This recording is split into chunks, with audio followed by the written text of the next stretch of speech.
Salut les coureurs, salut les triathlètes. J'espère que chez vous il fait aussi beau qu'ici. Le temps est magnifique.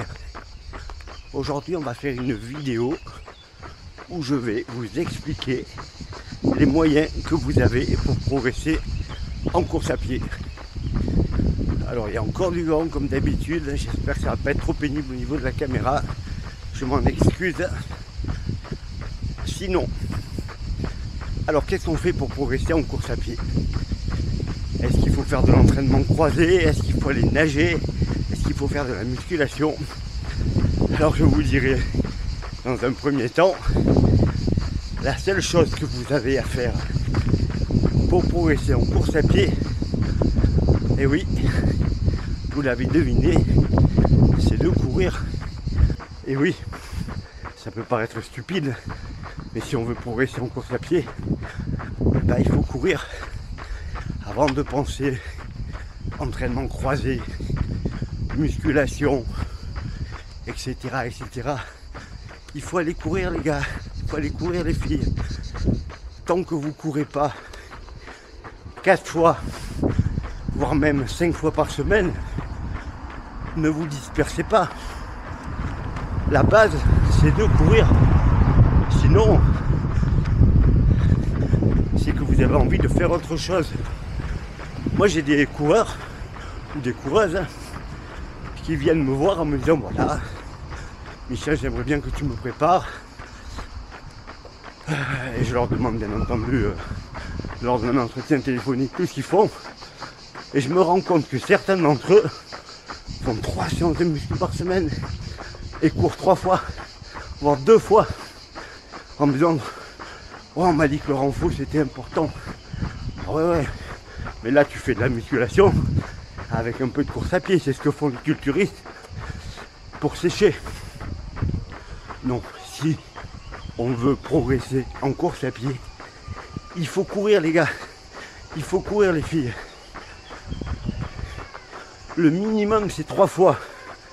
À 4 ça devient intéressant. À 5 je dirais que c'est parfait. Alors, on n'a pas tous le temps de faire ça.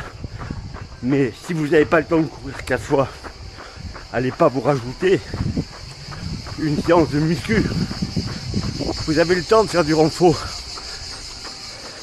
Allez courir déjà. Allez courir. Ensuite, qu'est-ce qu'on fait quand on commence? Voire même quand on continue de courir. La première chose à faire, on en a parlé 100 fois, de l'endurance fondamentale. Tant que vous n'êtes pas capable d'accumuler les kilomètres à allure réduite, en parlant comme je le fais là, ne faites rien d'autre. Ne faites rien d'autre. Imaginez que vous construisez votre maison, vous êtes en train de creuser les fondations, de mettre le béton, de mettre les tiges métalliques pour votre progression future.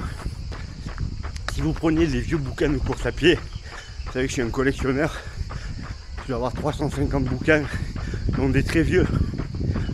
Les conseils des anciens, ils étaient simples.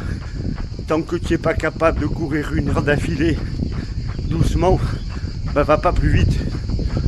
C'est exactement le même conseil que je vais vous donner. Faites de l'endurance fondamentale pour commencer. En fait, il faut en faire de l'endurance fondamentale. Du footing, du blabla run, on peut vous appeler ça un peu comme vous voulez. Tant que vous vous arrêtez parce que vous êtes fatigué. Le jour où vous arrêtez de courir juste parce que vous en avez marre, juste parce que la séance elle est terminée, vous savez que c'est bon. Vous avez fait ce qu'il fallait. Maintenant, vous pouvez passer à autre chose. Mais avant ça, quand vous avez du mal à finir votre footing d'1 heure, bah ça sert à rien d'aller vous faire du fractionné. Là. Ça me terrifie de voir des débutants qui se cognent du fractionné. Ils ne savent même pas pourquoi. Parce que dans tous les plans, il y a du fractionné. Alors il faut faire du fractionné. Je fractionne. Non, on fractionne avec un but précis. Bien sûr qu'il faut faire du fractionné. Mais d'abord, il faut courir. Alors ensuite, Une fois qu'on a fait tout ça, à quelle allure on doit courir pour progresser? Ben là, il va falloir s'évaluer un petit peu. Donc, vous avez tous entendu parler de VMA, vitesse maximale aérobie. C'est la vitesse qu'on atteint quand on atteint sa consommation maximale d'oxygène. Avec ça, vous êtes bien content. En fait, pour faire simple, on va revenir à des trucs terre à terre. C'est un petit peu comme si vous ouvriez le capot de votre voiture et que vous regardez le moteur que vous avez. Est-ce que vous avez une 2 chevaux? Est-ce que vous avez une Porsche? Une Ferrari? Une Formule 1? La VMA, ça vous donne le moteur de votre corps. Vous êtes de quel niveau potentiel? Alors, qu'est-ce qu'on fait comme test? Quand on est tout seul dans son coin, on peut faire un test de 6 minutes. On court 6 minutes le plus vite possible, si possible régulièrement. Et la distance parcourue, c'est la VMA. Si vous avez accès à une salle, le va-et-vient sur tapis est beaucoup plus intéressant. Vous partez à 8 km/h, un demi-km/h toutes les minutes, jusqu'à ce que mort s'en suive. Ensuite, si vous êtes dans un club, vous avez des tests qui sont souvent organisés. Ben, le même test va-et-vient mais en extérieur. Ou d'autres tests moins intéressants comme le lutte léger où on fait des allers-retours qui sont plus des tests de handballeurs que des tests de coureurs. Donc vous avez fait votre test de VMA et vous avez un chiffre. Il est très facile de trouver sur internet, dans les magazines, une évaluation de vos allures et de votre potentiel. On parle de potentiel, hein.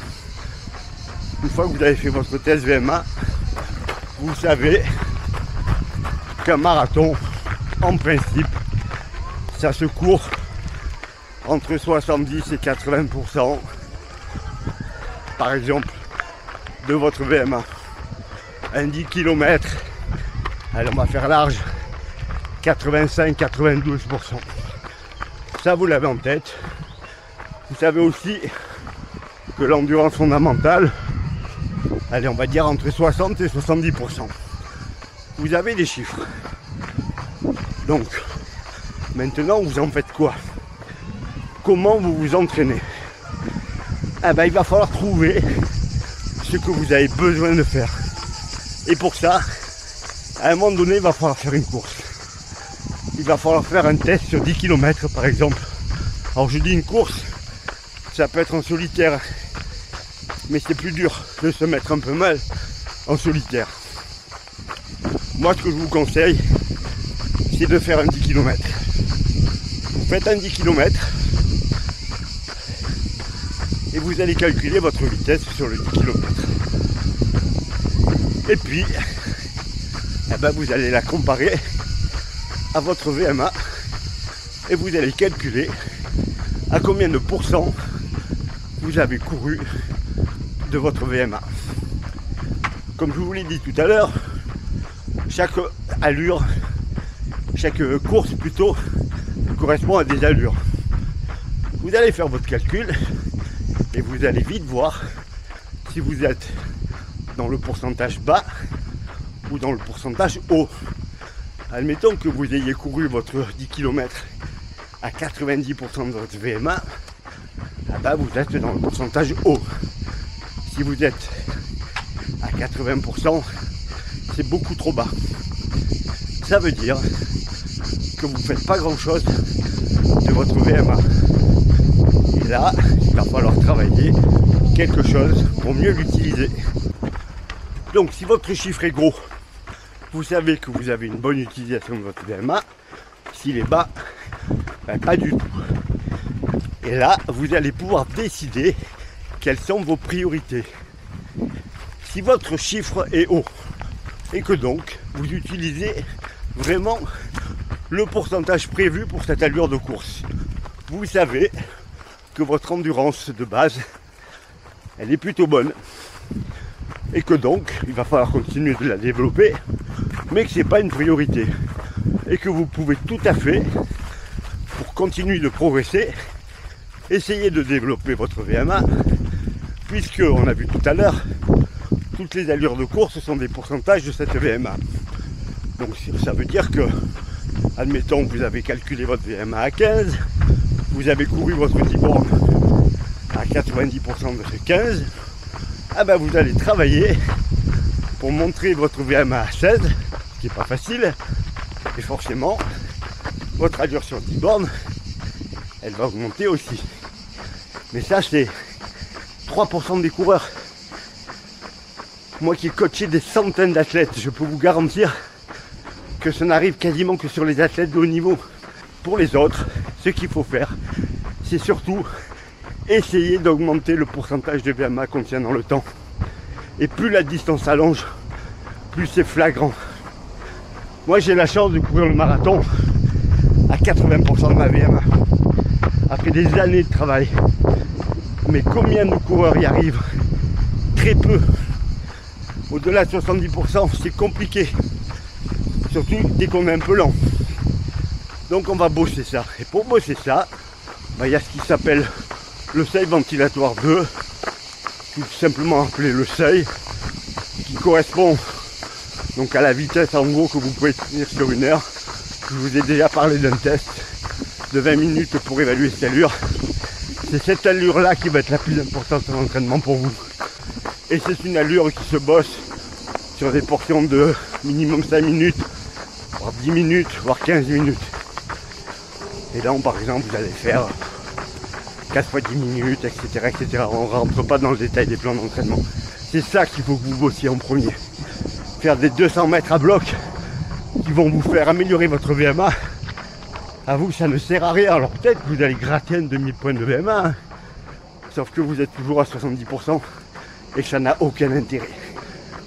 Donc, une fois qu'on a réussi à évaluer son profil, on va dire, je suis un coureur endurant, je suis un coureur plutôt rapide, on choisit ses entraînements en fonction de ça. Si on a un coach, on voit avec lui les priorités. Alors il arrive qu'on soit équilibré, hein, qu'on ait la VMA qui correspond à son temps sur 10, sur semi, sur marathon. Ben là, vous pouvez absolument tout bosser. C'est ce qui est mon cas. Moi, j'essaie de faire ça avec le risque, quand je fais de la VMA courte avec les années qui avancent, de me faire un peu mal, parce que les allures à 20 km/h, ça me fait un peu mal de partout. Mais la plupart du temps, les coureurs n'ont pas besoin de ça. La VMA, il faut en faire un petit peu. Moi, j'aime bien l'intégrer dans des séances de seuil. C'est-à-dire, par exemple, faire 4 fois 2 km au seuil, 3 fois 3 minutes à l'heure 10 km, et finir la séance par 4 fois 200 mètres à VMA. Comme ça, on fait un petit rappel, mais c'est vraiment pas la priorité. Donc voilà, ça c'est déjà savoir quoi travailler à l'entraînement pour progresser. On est d'accord que ça passe après les mois à faire de l'endurance fondamentale.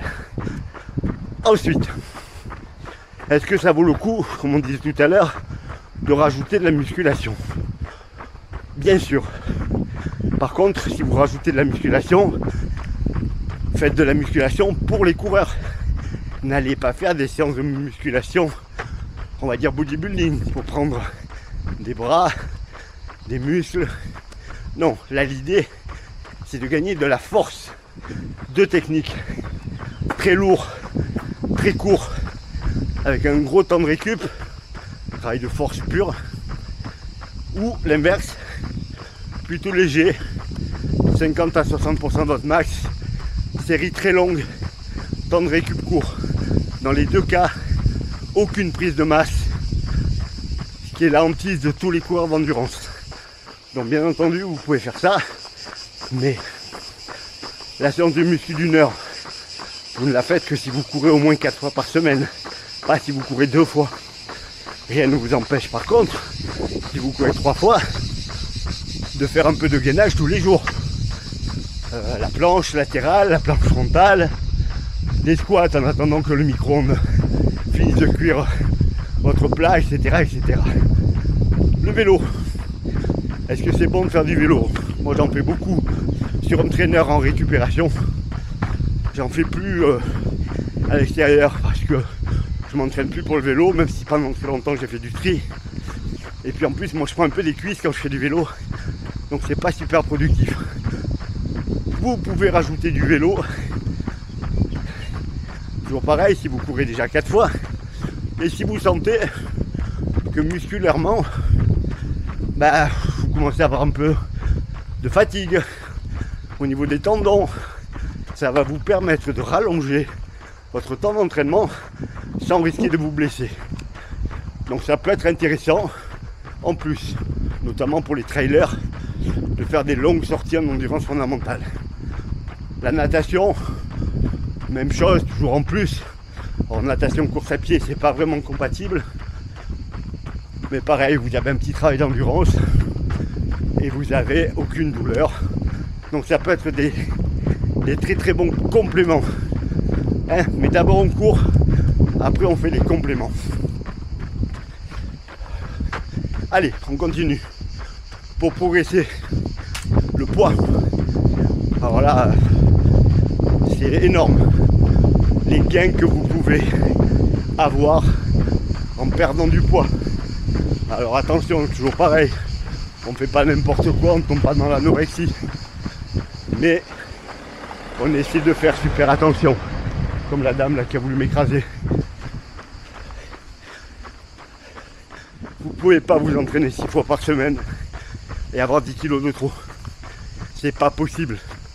Vous vous rendez compte le temps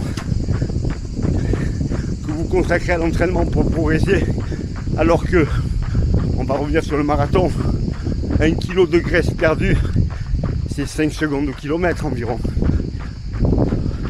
Donc faites les efforts. Choisissez votre camp.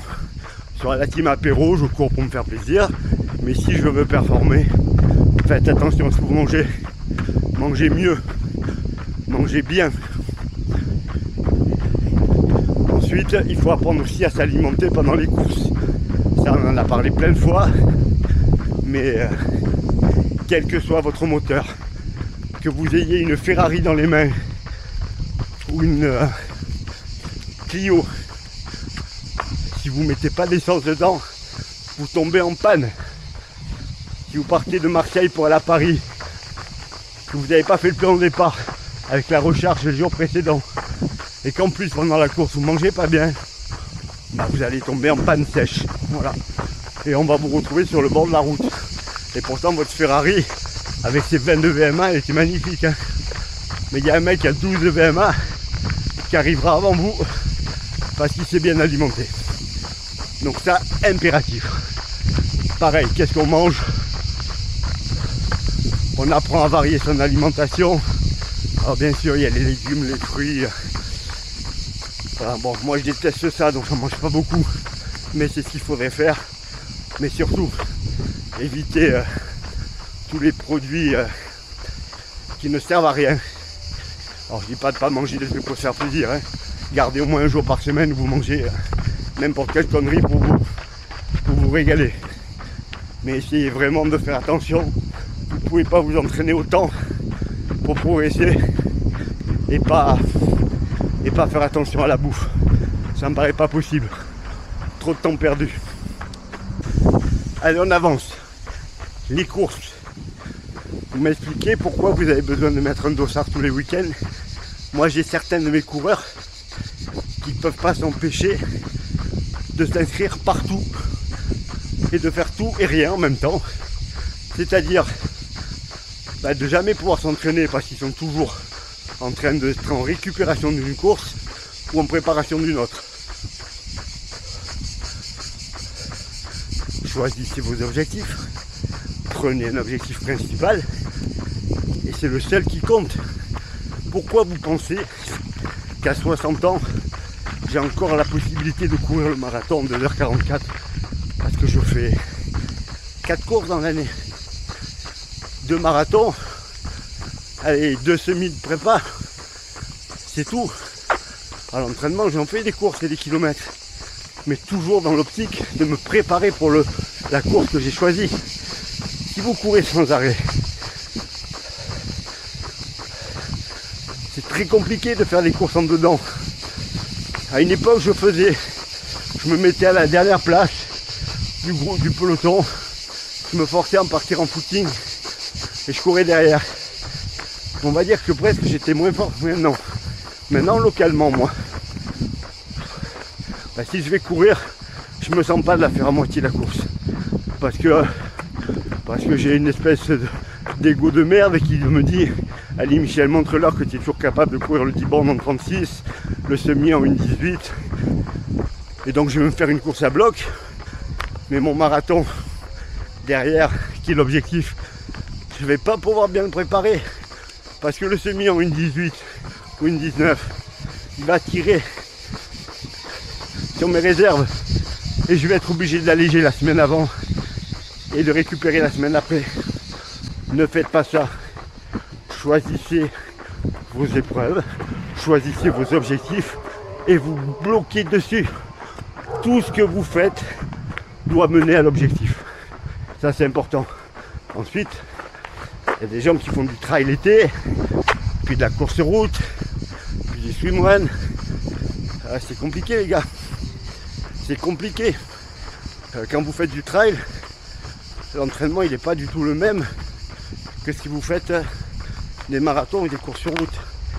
C'est pas du tout la même. Vous pouvez pas vous préparer pareil. Là, j'ai certains de mes coureurs qui cet été vont faire des trails. Ils se reconnaîtront. Mais un trail de 40 bornes avec 4000 mètres de dénivelé, hormis qui peuvent se faire une cheville, hein. Mais ça, c'est autre chose. C'est pas vraiment l'idéal pour préparer le marathon de Paris. Donc voilà, un objectif principal. Tout le reste doit mener à cet objectif. Ne vous trompez pas. Ne mélangez pas. Ne faites pas des choses pour faire des choses. Après, si votre plaisir c'est de courir tous les dimanches, là on n'est pas sur la même. Mais on oublie l'idée de performer sur une course. Là, il y a les athlètes qui préparent les JO. Est-ce que vous pensez réellement qu'ils sont en train de faire n'importe quoi?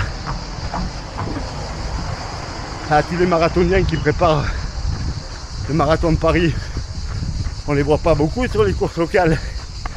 Dimanche, dans ma région, il y a le semi du Ventoux. L'année dernière, Julien Navarro a pris le record à Nico. On sait que Nicolas il va aller faire le semi à bloc là. Ben non, il est en préparation du marathon de Paris. Et donc il se prépare. Alors lui il est capable de faire des courses de préparation vraiment en dedans. Mais nous on ne sait pas faire parce qu'on n'a pas de marge. Donc par pitié, ne vous dispersez pas. Hein, restez focus sur vos objectifs. C'est vraiment vraiment important. Après, le mental. Et là on aborde un gros sujet. Il est impossible de réaliser une performance si vous ne pensez pas être capable de le faire. Voilà, je vais être clair, c'est impossible.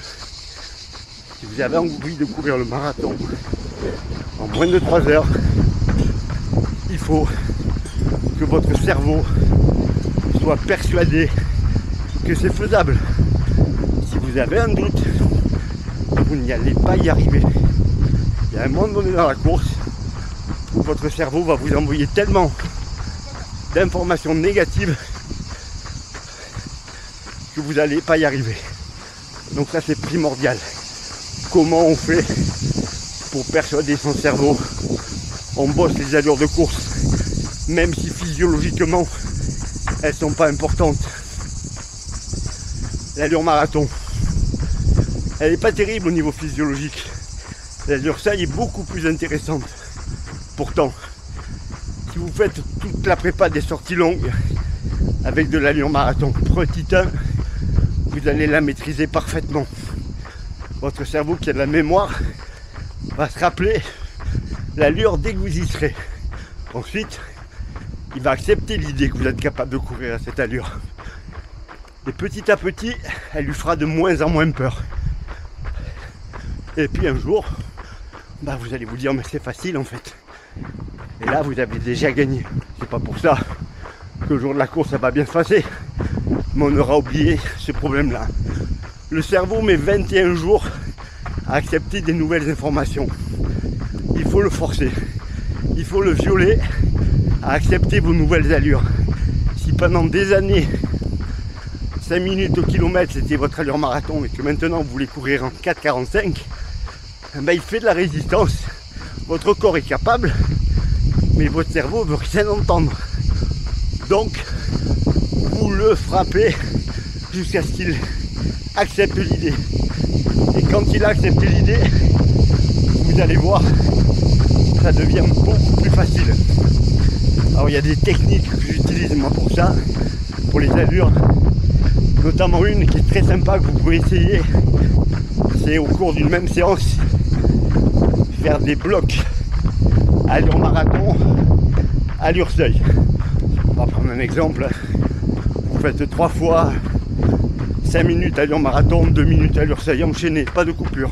Puis vous refaites donc 5 minutes allure marathon, 2 minutes seuil. Quand vous allez être à l'allure seuil, ça va être dur. Puis quand vous allez revenir à l'allure marathon, vous allez trouver ça plus facile. Un petit peu comme quand vous faites des séances très rapides et que vous vous remettez en footing. C'est la même. Au bout d'un moment, alors au fur et à mesure on augmente les volumes bien sûr. Au bout d'un moment, votre cerveau il va se dire mais attends, quand je suis à l'allure marathon, c'est plutôt assez facile, c'est top ça. Et c'est gagné. L'allure marathon elle vous fait plus peur. Vous êtes déjà dedans. Vous êtes déjà dedans. Et derrière, il faudra tout faire bien le jour J pour réussir. Mais en tout cas, c'est pas votre cerveau qui va vous convaincre de cela maintenant. Vous savez que vous pouvez, vous l'avez ressenti physiquement, intellectuellement. À ce propos sur les courses, dès qu'elles sont longues, c'est le mental qui fait la différence. Donc soyez toujours positif. Sur marathon, moi j'ai une technique très simple. Déjà, je vise le semi à la bonne allure. Quand je passe le semi, je me dis Michel, t'as quasiment fini. Il reste plus qu'à rentrer. Puis à un moment donné, comme tout le monde, ça devient dur. Et là, moi, mentalement, j'oublie le nombre de kilomètres qui me reste. Et je me fixe un seul objectif. Le prochain kilomètre. Je me dis, le prochain kilomètre, tu vas le courir à l'allure que tu as prévu. C'est le dernier. Je fais comme si chaque kilomètre était le dernier. Pourquoi ? Parce que si c'était le dernier, je serais même capable d'aller beaucoup plus vite comme tout le monde. Quand vous voyez tout le monde qui court sur la dernière ligne droite, alors qu'il marche un peu avant, vous comprenez que le cerveau, il vous a trompé. Donc vous coupez ça en petits bouts, 1 kilomètre après l'autre. Et là, il y a trop de vent, on va tourner 1 kilomètre après l'autre, et vous allez être bon jusqu'au bout. Voilà, ça c'est important en course. Alors, est-ce qu'il y a d'autres moyens pour progresser en course à pied? Vous faire aider par votre entourage, pour pas que ce soit des freins à votre progression, notamment au niveau alimentaire. Vos copains, vos amis, vos conjoints, impliquez-les parce que sinon ça va être compliqué. Vous allez faire des repas, c'est l'été là par exemple. Si vous mangez pas, si vous buvez pas, ils vont vous mettre une pression pas possible. Impliquez-les dans votre course. Si vous faites le marathon de Paris par exemple là, impliquez-les. Dites-leur que vous avez besoin de leur aide pour vous soutenir, pour venir faire un footing avec vous, pour vous accompagner en vélo. Tout ça fait que cette aide, vous allez la ressentir. Parce que tu vas encore courir, ou ça va, tu peux boire un verre, c'est pas ça qui va t'empêcher de faire ton marathon. Oh, tu nous saoules avec ta préparation. Ça, on l'a tous entendu. Alors moi je m'en fous, je résiste. Bon, je vais pas beaucoup dans des apéros aussi, et puis j'ai jamais bu d'alcool, ça aide. Mais en tout cas, ne vous laissez pas avoir, déjà par l'entourage, mais impliquez vos proches, ce qui compte en tout cas. Ça va vous aider à performer. Ensuite, et peut-être encore le plus important, soyez patient. Soyez patient vous n'allez pas être bon du jour au lendemain. Il faut des années d'entraînement pour atteindre votre potentiel, pour être meilleur. Bien sûr, vous allez progresser. Vous allez progresser vite, puis après moins vite. Mais c'est comme ça. Moi, j'ai des coureurs qui me disent « Oh, mais je progresse pas trop. » Ça a commencé il y a 6 mois. Ça fait 45 ans que je cours. Et je progresse encore dans certains trucs. C'est rigolo parce que dans d'autres domaines, ça vous paraît évident. Vous allez partir vivre en Russie. Bon, c'est peut-être pas le moment. Vous allez arriver là-bas, vous parlez pas russe, hein. Vous comprenez même pas un mot. Parce qu'au bout de 3 jours, vous allez dire comment, mais je parle toujours pas russe. Non, vous savez très bien qu'il va vous falloir des semaines, des mois pour déjà comprendre. Puis encore du temps pour parler et encore des années pour vraiment maîtriser.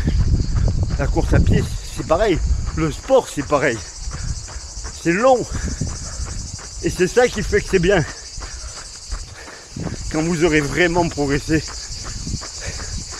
vous direz, mais qu'est-ce que j'ai fait? Tu te rends compte qu'au début, je courais le marathon en 3h30. Maintenant, je suis en 2h30. Où j'arrivais pas à courir 3 bornes. Et maintenant, j'ai fait un 100 km. Mais bien sûr que c'est pas du jour au lendemain. Bien sûr qu'il faut du temps. Bien sûr qu'il faut faire des milliers de kilomètres. Bien sûr qu'il y a des moments où on n'a pas envie d'y aller, où on y va quand même. Mais c'est ça qui fait que c'est bien. Donc soyez patient.